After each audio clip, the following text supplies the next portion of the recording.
So, ayun guys, papunta na ako sa barbecue pit namin. Tapos nadanan ko tong kahoy na to. Nakakaiba naman talaga yung bunga. Parang bola na ano, parang bola yung bunga niya. Tapos ang bigat, parang kahoy na kahoy yung bunga niya na siksik. Tapos ayan, ganda ng bulaklak. Tapos ay napakataas na kahoy ba naman talaga. Pero kakaiba talaga. Ang ganda ng bulaklak niya.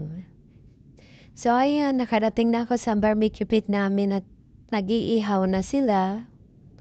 Ang dami. May mga pork belly, chicken wings, may mga bangos, talong. Ayan.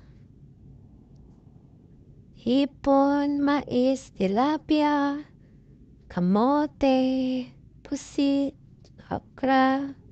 So ayan, happy ang mga tita. Ready to eat na. Happy na naman tayo. Enjoy sa picnic. Ang sarap mag-picnic.